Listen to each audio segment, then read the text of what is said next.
বাপ মা সবার চারিদিকে। আমি যদি দুনিয়ায় না থাকি আমার কবরের কাছে একটু যেও তুমি।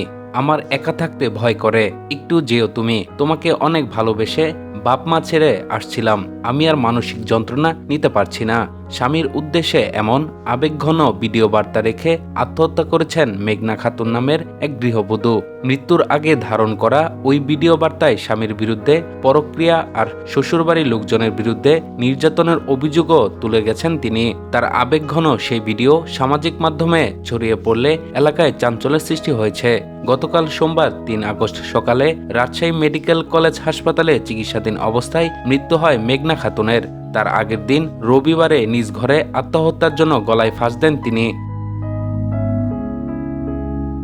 মৃত মেঘনা খাতুন পাবনার ঈশ্বরদী উপজেলার শাহপুর ইউনিয়নের চরগরুগাড়ি গ্রামের শফি মণ্ডলের ছেলে আজম আলী মণ্ডলের স্ত্রী। বাবার বাড়ি কুষ্টিয়ায়। তাদের একটি ছেলে সন্তান রয়েছে। স্বামী পেশায় মোটর মেকানিক। আজম আলীর সঙ্গে ৪ বছর আগে প্রেমের সম্পর্কের সূত্র ধরে বিয়ে হয়েছিল মেঘনা খাতুনের। স্থানীয় সূত্রে জানা যায় বিয়ের পর তাদের দিন ভালোই যাচ্ছিল। এরপর হঠাৎ পারিবারিক কলহ সৃষ্টি হয়। বেশ কিছুদিন ধরে তিনি মানসিকভাবে বিপর্যস্ত ছিলেন।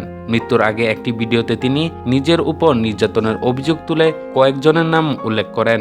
ভিডিওতে মেঘনা বলেন তার মৃত্যুর জন্য স্বামী আজম, শ্বশুর শাশুড়ি এবং আসলাম নামের এক ব্যক্তি দায়ী। তিনি অভিযোগ করেন তাকে নিয়মিত নির্যাতন করা হতো এবং স্বামী তার সঙ্গে খারাপ আচরণ করতেন। স্বামী আমাকে রেখে পরক্রিয়া করে বেড়ায়। আমি কিসে কম আছি? আমাকে বুকে নেয় না, ভালোবাসে না। এক পর্যায়ে তিনি বলেন আজম আমার গলায় টিপ মেরেছে, আমার নিঃশ্বাস বন্ধ করে দিয়েছে।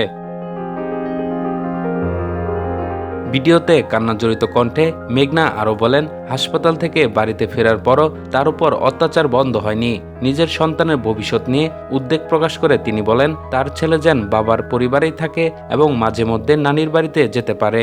সবশেষে স্বামীকে উদ্দেশ্য করে তিনি বলেন আমি যদি দুনিয়ায় না থাকি আমার কবরের কাছে একটু যেও। আমি অনেক ভালোবাসি, প্রেম করে বিয়ে করেছি, বাবা মা সবাইকে ছেড়ে এসেছি।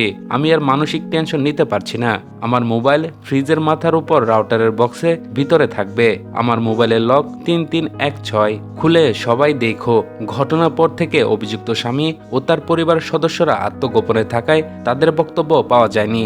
এই বিষয়ে ঈশ্বরদী থানার ভারপ্রাপ্ত কর্মকর্তা আসাদুর রহমান বলেন ভিকটিম মারা গেছেন রাজশাহীতে। সেখানে অপমৃত্যু মামলা দায়ের হয়েছে আর আমরা জিডিতে নোট করে রেখেছি। মৃত মেঘনার বাবা মায়ের সাথে কথা বলেছি, মামলা করতে বলেছি, কিন্তু এখন পর্যন্ত তারা এজাহার দেয়নি। পরিবার থেকে অভিযোগ না দিলে আসলে আমাদের কিছু করার নেই।